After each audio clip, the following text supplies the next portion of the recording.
Hey, it's Talia and Ayurveda Every Day with Talia. So what is Ayurveda and why you should care? I thought I would talk about this today because I just finished a summit, which most of you have probably noticed. I really put it out there into the world, and it was called The Life-Changing Power of Ayurveda. Discover the time-tested system of nourishment and health that has you feel joyful and beautiful and vibrant. And I got an email from somebody today who listened, but she was like, but I still don't really know what Ayurveda is. And she kind of wished that there had been even an interview that was just about what is Ayurveda.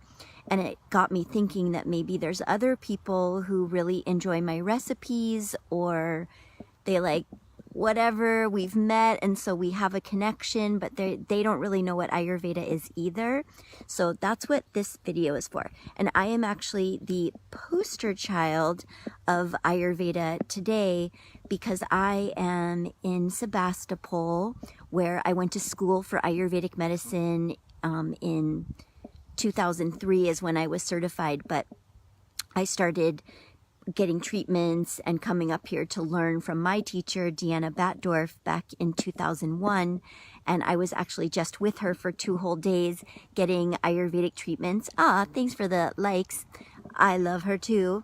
And yeah, so my hair's not wet. It's actually oily because I had that treatment. There's an Ayurvedic treatment where they just literally just pour warm, nourishing, deeply relaxing oil onto your third eye, and it just kind of falls back over your head. And I usually leave it on for as long as I can afterwards, because oil in Ayurveda is the word for oil is actually the same as the word for love. It's so deeply nourishing, hydrating, supportive. Really, it's just gives you this total reboot and recharge. But I digress a little bit because I'm here to talk about what Ayurveda is. So in a nutshell, Ayurveda means science of life, and or even you could think of it as science of self, because it's really this literal science of looking at everything in the world from an elemental perspective. So there's 5 core elements in Ayurvedic medicine: ether, air, fire, water, earth. They actually correspond to your fingers. So ether, air, fire. Have you ever noticed people use their middle finger when they're angry, which is a fiery emotion?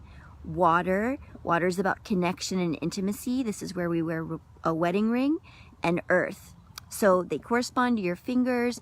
They correspond to the meridians that travel from your fingers into your organs. Basically, in Ayurveda, everything is broken down into these 5 elements, and it's a really profound theory of life that everything is made up of these 5 elements. You can't be living and breathing and thriving without all 5 of those elements being in some sort of balance with each other. And the elements depend on each other in order to exist. For example, we can't have air without ether. You can't have anything without ether. You can't have fire without air. You can't have water without fire. So they all work together. And when Ayurveda was developed, which is over 5,000 years ago, and this is what I've learned, so I'm just giving you what I know, the ancient rishis, they were called, these meditators who literally were, sitting and meditating on life and the sensation of being alive, and noticing how the outside world matched up to what was happening on their internal world.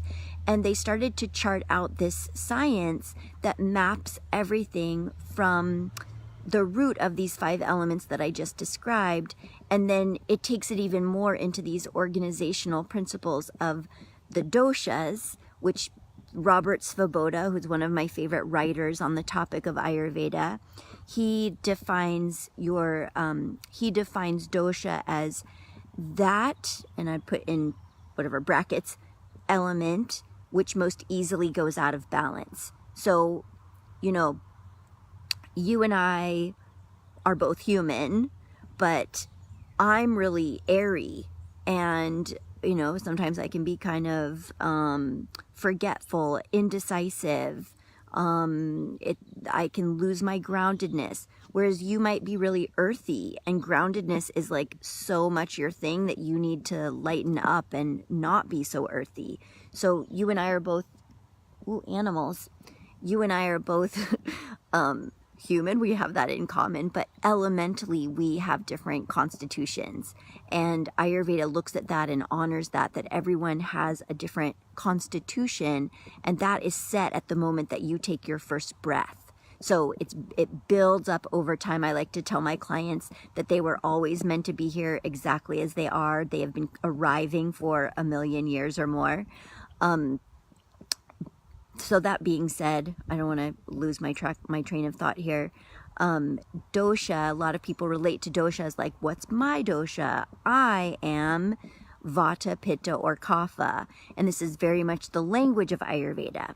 But Vata is made up of air and ether. So there we're back to the elements. And when we think about Vata, we think about, well, what are the qualities of air and ether? It's cold, light, and dry. Someone who has a lot of Vata in their constitution, or who has a Vata imbalance, will notice symptoms that are reflective of being too cold, too dry, too light. For example, really dry skin, again, forgetfulness or indecision. They're very like kind of heady things. Anxiety and fear as kind of a core emotion. Someone who's Pitta predominant has a lot of fire and water. Now, water in this case is not necessarily like water running out of a faucet or water in a river, but more like the water that gets produced as a result of fire transforming matter into liquid. So it's often pretty oily. And somebody who's Pitta predominant will have a lot of oiliness to them. They'll have a lot of heat, inflammation. Maybe they get headaches. Maybe they get loose stool, skin rashes. And it can be somebody is Pitta predominant or have a Pitta imbalance. So again, dosha means that tendency, the tendency to go out of balance in one particular element or another. And then with Kapha, which is made of earth and water. Oh, there's Buddy the dog. I'm at a friend's house. Earth and water is like that. That's the only dosha that really represents heaviness, because earth is heavy. It has so much solidity to it, and water has heaviness too, whereas fire, air, and ether really don't. So I hope I'm making sense, and I hope that this is helpful for the people watching it. Basically Ayurveda is the science of life where we observe the outside world, we observe the internal world, and we make choices based on what we're feeling and experiencing. So back to Kapha just for a moment, someone who's really heavy, they may tend towards depression or edema, where they're retaining a lot of water in their limbs, especially the feet, the ankles, and the lower legs. Somebody who gets bloating a lot, or just really tends towards heaviness in general. What would that person do when practicing Ayurveda? They would reach for food, herbs, lifestyle practices that lighten their load, that help them to feel more uplifted, more aerated, more light.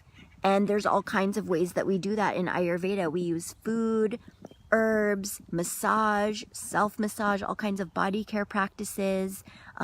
These are the kinds of things I go into in detail in my programs and my cookbooks and my recipes, and kind of little bits, because Ayurveda is so vast. I've been studying it for 17 years. I'm pretty much obsessed with it, and I feel like I'm just scratching the surface. There's just so much to it, and it's really an experiential science. Like, you've really got to live it to understand it. So to the person who wrote to me and said, I really don't understand Ayurveda, it's okay. you just get to start living it and notice how it transforms your life, because it has you live more in alignment with nature. Hey, Mark, Sparkle. It has you live in alignment with the rhythms of nature. And when you're living in alignment with nature, you just feel more connected. You feel more connected internally, externally. Your relationships are better. Your relationship with yourself improves.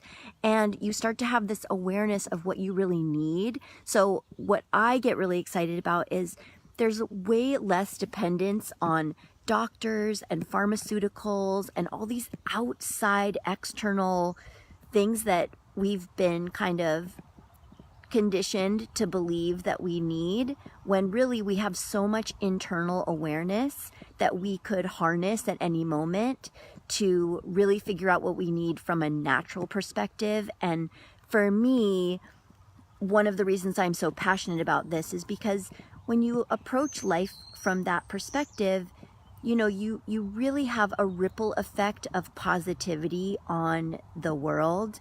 And I mean, if you're not getting too self-righteous about it, which is an edge for a lot of us, but you really have a ripple effect of just making these healthy choices that nourish the planet, that nourish your body. And when you are nourished and healthy, you are a nicer person. You're happier, you're more joyful, you just feel better about yourself and about life.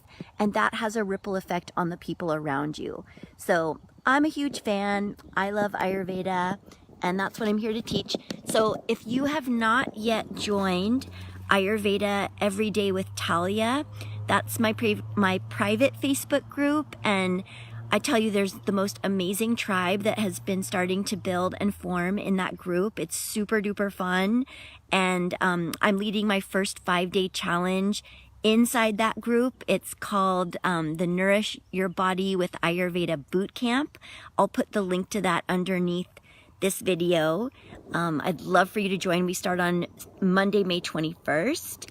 And until then, I hope you have an amazing day and do something today to practice Ayurveda. So if you're cold, drink something warming like ginger tea. If you're super hot, I know it's hot in a lot of areas, jump in the water, take a cold shower, drink some peppermint water. Like just put a couple sprigs of peppermint in a water glass. If you're congested and heavy, have you ever tried using a neti pot? I have an amazing blog that you can read on my website. And if you're, what am I missing? And if you're really dry, you need to be nourished. So you want to drink some water with a little pinch of Celtic sea salt in it. You want to put oil on your food. You want to rub oil into your skin. You could rub oil all over your head like I did. Really makes a difference. So have a great day. Thanks for watching. Love you.